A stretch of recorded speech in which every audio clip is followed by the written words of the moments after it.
Welcome to study with MS. आज हम बात करेंगे जो पिछले कल 15 जून 2023 को पॉलिटिकल साइंस का नेट का एग्जाम हुआ है उसका एनालिसिस करेंगे फर्स्ट शिफ्ट का कि उसमें किस तरह के क्वेश्चंस आए थे। मैंने यहाँ पर काफी सारे क्वेश्चंस को कलेक्ट किया है।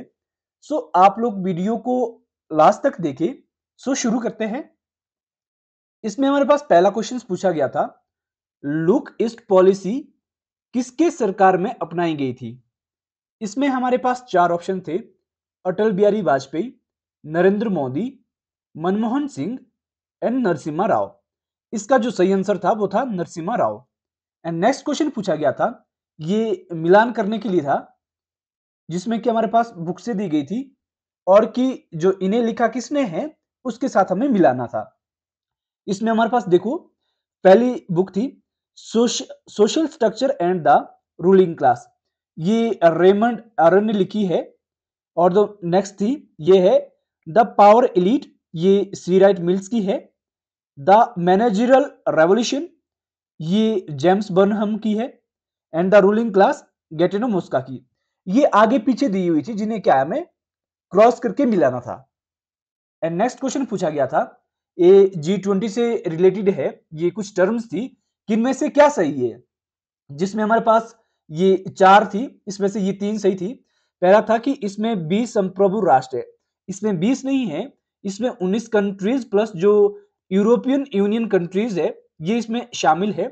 एंड इसमें 20 अग्रणी अर्थव्यवस्थाएं शामिल है, ये सही था। और नेक्स्ट था G20 वित्त मंत्रियों, केंद्रीय बैंकों और जो सरकारों के प्रमुखों के मध्य संवाद को बढ़ावा देने के लिए एक औपचारिक मंच प्रदान करता है। यह नए संस्थागत विश्व व्यवस्था के उभरने का प्रतिनिधित्व करता है। ये जो तीन ऑप्शन थे ये इसमें सही थे और एक इसमें गलत था, तो इसमें एबीसी करके था, तो उस तरह से क्या है हमें वो सही करने थे। एंड नेक्स्ट क्वेश्चन पूछा गया था, लुशियन पाई के राजनीतिक विकास के संकट में क्या शामिल है। जो लुशियन पाई अपने पॉलिटिकल क्राइसिस की बात करते हैं, इसमें इसमें हमारे पास ये चार टर्म थी जिसमें से कि तीन सही थी और एक गलत थी। इसमें हमारे पास ये legitimacy crisis, identity crisis, legitimacy crisis, penetration crisis and welfare crisis, ये चार ऑप्शन थे जिसमें से कि जो ये तीन पहले ऑप्शंस है ये सही थे, तो इसमें हमारा ए बी सी ये सही आना था। नेक्स्ट क्वेश्चन पूछा गया था, जो आर्टिकल 21 है इंडियन कॉन्स्टिट्यूशन का, इसमें क्या क्या चीजें शामिल है। तो इसमें हमारे पास चार ऑप्शन थे, इसमें से जो ये ऑप्शन है ये गलत है, बाकी सारे सही थे। जैसे कि हम देखते हैं, सार्वजनिक फांसी के विरुद्ध अधिकार, सतत विकास का अधिकार, 16 वर्ष तक निःशुल्क शिक्षा का अधिकार, प्रतिष्ठा के साथ जीने का अधिकार, ये हमारे पास ए इसमें आना था, हमारे पास ए बी एंड डी, ये तीन सही आने थे। ये जो 16 ईयर तक निःशुल्क शिक्षा है ये नहीं आना था, ये 14 ईयर तक है। नेक्स्ट क्वेश्चन पूछा गया था, राज्यपाल कौन सी क्षमा शक्तियां प्राप्त है। राज्यपाल को कौन सी क्षमा शक्तियां प्राप्त है। इसमें हमारे पास आई थिंक ये चारों की चारों है, क्योंकि मृत्यु दंड को वो क्षमा नहीं कर सकते, बाकी सारी चीजें कर सकते हैं। जो दंड है उसको स्थगित कर सकते हैं, और जो दंडादेश में परिवर्तन भी कर सकते हैं, परिहार भी कर सकते हैं और क्षमा भी कर सकते हैं। तो ये चारों मेरे ख्याल से सही थी। इसमें इसमें ए बी सी डी ये आने थे इसमें। एंड नेक्स्ट क्वेश्चन पूछा गया था, निकोलस हेनरी के अनुसार लोक प्रशासन के विकास क्रम में क्या शामिल है। जो निकोलस हेनरी है ये लोक प्रशासन के विकास की बात करते हैं कि इसमें कैसे कैसे जो क्रम है ये शामिल है। तो ये इस तरीके से इसमें हमारे पास पांच ऑप्शंस थे, जिसमें कि पहला है राजनीतिक प्रशासन द्वैधता, प्रशासन के सिद्धांत, लोक प्रशासन के रूप में प्रशासन एंड प्रशासनिक विज्ञान के रूप में लोक प्रशासन, और लास्ट में आना था राजनीतिक विज्ञान के रूप में लोक प्रशासन। तो इस तरीके से क्या है, ये पांचों के पांचों ऑप्शंस उसमें सही आने थे। एंड नेक्स्ट क्वेश्चन पूछा गया था, प्रधानमंत्री नरेंद्र मोदी के विकसित भारत के विजन में ये जो पंच प्रण है इसमें क्या शामिल है। तो इसमें हमारे पास ये पांच ऑप्शंस थे, जिसमें कि आत्मनिर्भर भारत, विकसित भारत का लक्ष्य, सुरक्षा, एकता एवं कर्तव्यों की भावना सत्यनिष्ठा। तो इसमें हमारे पास ए, बी, डी, ई ये 4 ऑप्शन सही थे, जबकि इसमें जो सुरक्षा है उसकी उन्होंने बात नहीं कही है। नेक्स्ट हम बात करेंगे, प्रत्येक समयों में विज्ञान के तुच्छ और अनुपयोगी तथा जो निश्चित रूप से तर्क के विरुद्ध है के बोझ को ढोना पड़ता है, ये किसने कहा है? तो ये हमारे पास 4 ऑप्शन थे, जिसमें कि Ambedkar, Paul Brass, John Dewey, Mahatma Gandhi है। तो ये अंबेडकर ने कहा था। एंड नेक्स्ट क्वेश्चन पूछा गया था, फ्रेडरिक हर्ट्जबर्ग के अनुसार कार्य संतुष्टि के निर्धारक क्या है? इसमें हमारे पास ये इसमें 5 ऑप्शन थे, उपलब्धि, मान्यता, स्वयं कार्य, वेतन, स्थितियां। तो ये सारे के सारे आने थे, इसमें पांचों ऑप्शन सही थे। नेक्स्ट क्वेश्चन पूछा गया था, ये क्रम में लगाने के लिए थे। इसमें हमारे पास जो जितने भी केसेस है, ये इसके बारे में पूछे गए थे, 4 केसेस पूछे गए थे उसमें से। जैसे कि ये केशवानंद भारती केस वर्सेस केरल राज्य का मुकदमा है, ये 1973 में आया था। फिर नेक्स्ट था मिनर्वा मिल्स वर्सेस भारत संघ, ये 1980 का था। गोलकनाथ केस और अन्य वर्सेस पंजाब राज्य का मुकदमा, ये 1967 में आया था। और मेनका गांधी केस वर्सेस भारत के केंद्र सरकार का मुकदमा, ये 1978 में आया था। तो इसमें हमारे पास जो इसका एक सीक्वेंस बनता है वो था सी, फिर उसके बाद आना था हमारा ए, फिर उसके बाद आना था हमारा डी, फिर आना था डी के बाद आना था बी। तो ये इसके सही ऑप्शन बनने थे। एंड नेक्स्ट क्वेश्चन पूछा गया था, ये भी मिलाने के लिए था। एंड इसमें पूछा गया था, जैसे हिंदुत्व है ये सावरकर का है, सांस्कृतिक राष्ट्रवाद अरविंदो घोष का है, तारीख ए फिरोज शाही बर्नी का है, एंड कबीर, ये जो बानी है ये कबीर की है। कबीर की बानी काफी प्रसिद्ध है, आप लोगों ने सुना ही होगा। तो ये क्या है, आगे पीछे दिए थे, तो इनको क्या है, जो जिसकी राइटिंग है उसके साथ क्या उसको मैच करना था। नेक्स्ट क्वेश्चन पूछा गया था, राजनीतिक विचारकों के अनुसार नागरिकता की संकल्पना अब प्रचलन से बाहर हो गई है, ये किसने कहा है? इसमें हमारे पास 4 ऑप्शन थे, बोगल और मोरेन, बान गुन्स्टरन, हेबरमोस एंड गलस्टोन। तो इसमें हमारे पास जो सही ऑप्शन था ये था बोगल और मोरन। एंड नेक्स्ट क्वेश्चन पूछा गया था कि जो जेपी नारायण है इनसे संबंधित क्या नहीं है, मतलब जो ये किस चीज की बात नहीं करते हैं। तो इसमें हमारे पास 4 ऑप्शन है, संपूर्ण क्रांति, इसकी बात उन्होंने कही है, और धर्म संसद, गणेश उत्सव और शुद्धि आंदोलन। ये जो 3 ऑप्शंस है ये क्या है, ये जेपी नारायण से संबंधित नहीं है। तो ये क्या है, उसमें सही आंसर आने थे हमारे। नेक्स्ट क्वेश्चन पूछा गया था, ऐसी कौन सी 2 महत्वपूर्ण संस्थाएं थी जिन्होंने प्रशासनिक सिद्धांत और व्यवहार के विकास में महत्वपूर्ण योगदान दिया है?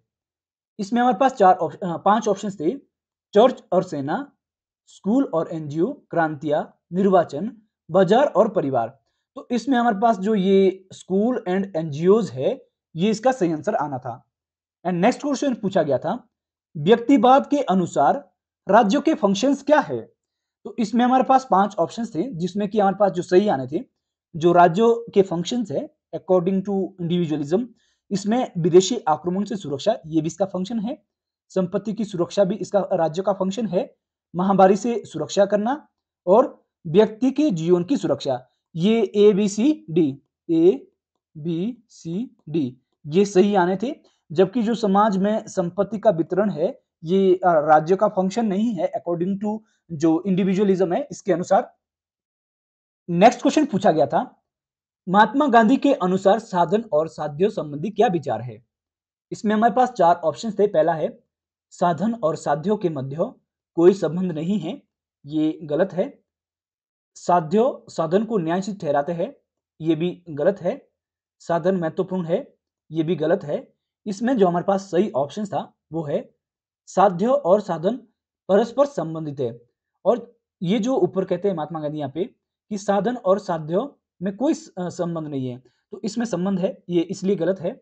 और साध्य और साधन को न्याय से ठहराते हैं, ये भी गलत है, क्योंकि जो साधन है वो साध्यों को न्याय से ठहराते हैं, ना कि साध्यों। नेक्स्ट था, साधन महत्वपूर्ण है, सिर्फ साधन ही महत्वपूर्ण नहीं है, साधन और साध्य दोनों ही महत्वपूर्ण है। इस प्रकार से जो डी ऑप्शन है ये सही है।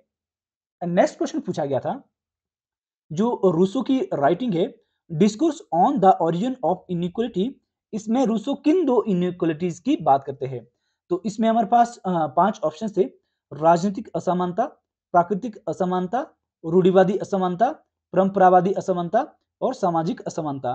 तो इसमें हमारे पास जो सही ऑप्शन थे वो थे प्राकृतिक समानता और परंपरावादी समानता। तो इसमें हमारे पास बी एंड डी ये दोनों सही आने थे। नेक्स्ट क्वेश्चन पूछा गया था, why is there no international theory?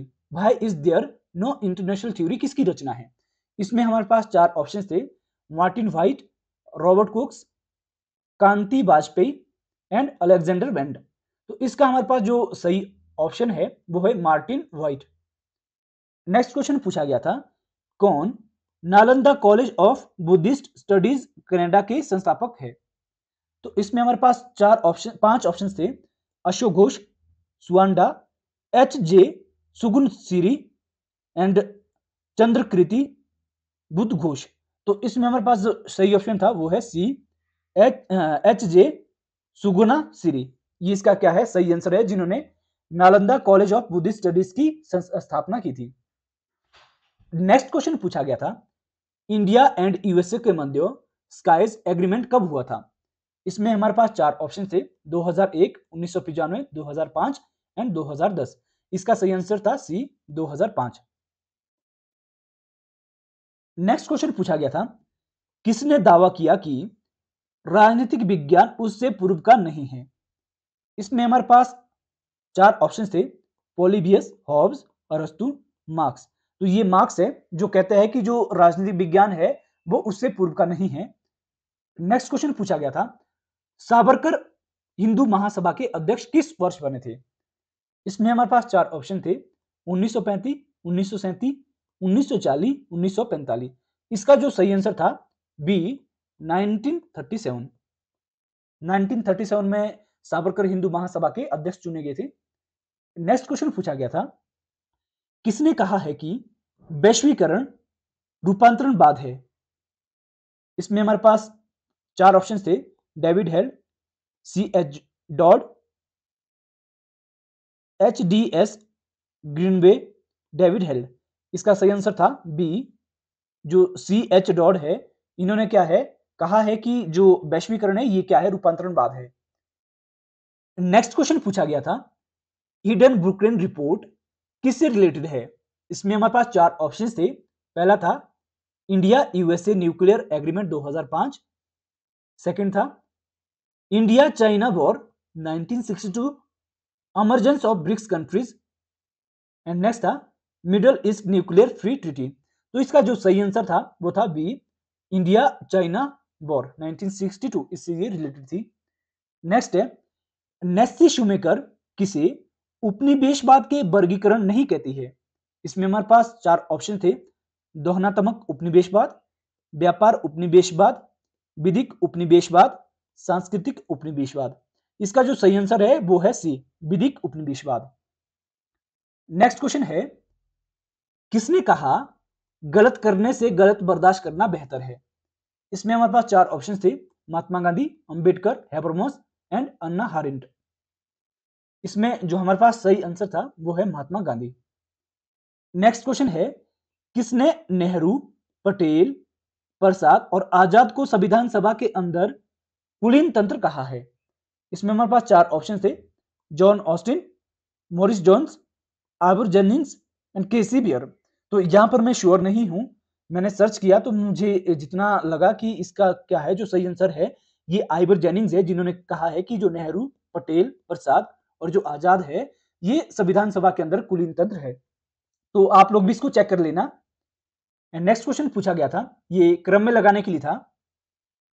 ग्राम पंचायतों का गठन ये आर्टिकल 40 में है। काम के अधिकार को सुनिश्चित करना ये आर्टिकल 41। न्यायोचित एवं मानवीय दशाओं हेतु उपलब्ध कराना ये आर्टिकल 42।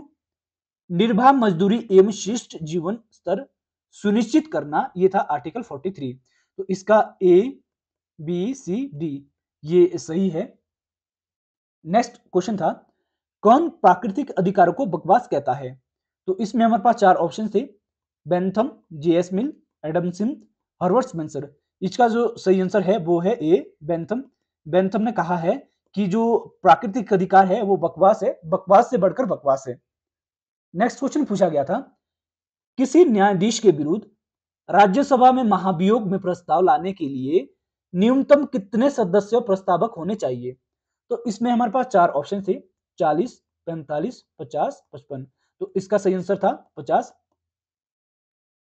नेक्स्ट क्वेश्चन पूछा गया, उच्चतर से निम्नतर, टॉप टू बॉटम, मानवीय सूचकांक से संबंधित किस देशों को क्या है क्रम में लगाना था? इसमें थे जो पहले है Bahrain, Brazil, China, Mauritius, Bharat. तो इस प्रकार से क्या है ये सीक्वेंस में आना था। जो सबसे पहले नंबर पे है वो श्रीलंका है। श्रीलंका यहाँ पर हमारे पास ऑप्शन में नहीं था, तो ये इसके अकॉर्डिंग ही आने थे। नेक्स्ट क्वेश्चन पूछा गया था, कौन यूनिवर्सल सिस्टरहुड को अस्वीकृत करता है? इसमें हमारे पास चार ऑप्शन थे, black feminism, radical feminism, liberal feminism, Marxist feminism. तो इसका मुझे लगता है या तो ब्लैक फेमिनिज्म सही है या लिबरल जो फेमिनिज्म है, इन दो में से एक है कोई, तो ये आप लोग चेक कर लेना। नेक्स्ट क्वेश्चन पूछा गया था, आधुनिकीकरण के विघटन से संबंधित कौन है? जो मॉडर्नाइजेशन का विघटन है इससे रिलेटेड कौन है? तो इसमें हमारे पास चार ऑप्शन थे, एक है S N आइजेनस्टेड, David एप्टर, SP Huntington, Lucian पाई। तो इसका जो सही आंसर है वो है एस एन आइजेनस्टेड। नेक्स्ट क्वेश्चन पूछा गया था, किसने कहा है कि राजनीतिक समानता भी वास्तविक नहीं होती जब तक उसके साथ आभासी आर्थिक समानता राजनीतिक शक्ति ना जुड़ी हो? इसमें हमारे पास चार ऑप्शन थे, जेएस मिल, लास्की, जॉन कोटस्की, अल्फ्रेड कोविन। इसका जो सही आंसर है वो है सी, जॉन कोटस्की। नेक्स्ट क्वेश्चन पूछा गया था, किसमें कहा गया है कि या किसने कहा है कि कानून उस व्यक्ति का आदेश है जिसका बोध आज्ञा पालन के तर्क में नहीं थे? इसमें हमारे पास चार ऑप्शन थे, Nessie Shoemaker, Linda Tuhiwai Smith and Charles Warwick, Michael Doyle. तो इसका जो सही आंसर था वो था नेसी शुमेकर। नेक्स्ट क्वेश्चन पूछा गया था, जॉन रॉल से संबंधित क्या नहीं है? इसमें हमारे पास चार ऑप्शन थे, अज्ञान का पर्दा, प्राथमिक सामाजिक वस्तुएं, शुद्ध प्रक्रियात्मक न्याय, संगठन के सिद्धांत। तो इसमें जो पहली तीन चीजें हैं A B C D, A B C, इसके बारे में तो जॉन रॉल्स ने बात कही है, परंतु जो संगठन के सिद्धांत है इसके बारे में जॉन रॉल्स बात नहीं करते हैं। तो इसका जो सही आंसर आना था वो आना था डी। नेक्स्ट क्वेश्चन ये पूछा गया था जो मिलान करने के लिए था, इसमें हमारे पास चार ऑप्शन थे जिनको कि मिलाना था। ये कुछ कॉन्फ्रेंसेस थी, इनको इनके प्लेस के साथ मैच करना था कि ये कहां पर हुई थी। तो पहली थी ये जो 27th कोफ कॉन्फ्रेंस है, ये शर्म एल शेख में हुई थी ये। एंड नेक्स्ट जो है वो है 19th आसियान कॉन्फ्रेंस, ये फैन में हुई थी, ये kingdom of Cambodia. And next है जो 13th अरब लीग कॉन्फ्रेंस है, ये मोरक्को में हुई थी। एंड 7th ब्रिक्स कॉन्फ्रेंस ये चाइना में हुई थी। ये आगे पीछे दी थी तो इनको क्या है क्रॉस करना था एक दूसरे के साथ। नेक्स्ट क्वेश्चन पूछा गया था, प्रत्यक्ष और अप्रत्यक्ष युद्ध की बात कौन करता है? जो वॉर ऑफ मालवेयर है इसकी बात कौन करता है? तो इसमें हमारे पास चार ऑप्शन थे, फ्रांस फैनन, माओ त्से तुंग, ग्रामस्की एंड कार्ल मार्क्स। तो इसका जो सही आंसर है वो है बी, माओ। माओ क्या इसकी बात करते हैं। नेक्स्ट है, हिंद महासागर के रिम देशों को जोड़ने के लिए भारत द्वारा आरंभ किया गया अभ्यास कौन सा है? तो इसमें हमारे पास चार ऑप्शन थे, सागर पंचायत, मिलन, प्रोजेक्ट मौसम, मालाबार अभ्यास। तो जितना मुझे लगा कि इसका क्या है सागर पंचायत है, मैं सर्च भी कर रहा था तो मुझे ये जो तीनों है इसकी कोई संकेत नहीं मिले, तो मुझे लगा कि इसका सागर पंचायत ही है। तो आप लोग भी इसको चेक कर लेना कि इसका जो सही आंसर है वो कौन सा है, पर ऐसे मुझे लगता है कि इसका जो ये सागर पंचायत है यही होगा। नेक्स्ट क्वेश्चन है, लोक प्रशासन में जनता की भागीदारी की औपचारिक पद्धति क्या नहीं है? इसमें हमारे पास चार ऑप्शन थे, वापस बुलाना यानी रिकॉल, दबाव समूह, क्रांतियां, जनता की राय। तो ये इसमें से जो क्रांतियां है ये क्या है, एक तरीके से औपचारिक पद्धति नहीं है जिससे क्या है जो जनता की भागीदारी बढ़े लोक प्रशासन में। नेक्स्ट क्वेश्चन पूछा गया था, सूचना की सार्वजनिक पहुंच के लिए अंतरराष्ट्रीय दिवस कब मनाया जाता है? इसमें हमारे पास ऑप्शन थे 28 सितंबर, 29 सितंबर, 30 सितंबर एंड 1 अक्टूबर। तो इसका जो सही आंसर था वो था 28 अक्टूबर। नेक्स्ट क्वेश्चन पूछा गया था, जो कि इस टॉपिक का लास्ट क्वेश्चन भी है, प्रशासन पर कार्यपालिका के नियंत्रण के साधन क्या है? इसमें हमारे पास चार ऑप्शन थे, सिविल सेवा संहिता, कर्मचारी समितियां, अध्यादेश, सरकारी अधिकारियों के विरुद्ध मुकदमे। ये जो चारों ऑप्शन है ए बी सी डी, ये चारों के चारों सही आने थे। सो मैं इतने ही क्वेश्चंस कलेक्ट कर पाया था। आशा करते हैं कि आप सभी को वीडियो पसंद आई हो। अगर वीडियो पसंद आई हो तो वीडियो को लाइक, चैनल को सब्सक्राइब और जो बेल आइकन है उसको जरूर प्रेस करें, जिससे अपकमिंग वीडियोस है उसकी नोटिफिकेशन आप लोग को मिलती रहे। मैं यहाँ पर नेट से रिलेटेड जितना भी जो हमारा स्टडी मटेरियल है या कोई पीडीएफ है वो अपलोड करता रहता हूँ। सो आप लोग के लिए ये बेनिफिट रहेगा कि आप लोग क्या है, जो बेल आइकन है उसको प्रेस कर ले और जो सब्सक्राइब है वो भी कर ले। अगर आप लोग को कुछ स्टडी मटेरियल चाहिए हो तो आप मुझे व्हाट्सएप कर सकते हैं। मेरा व्हाट्सएप नंबर है 8894166922 8894166922। सो मिलते हैं नेक्स्ट वीडियो में। Thanks to watch.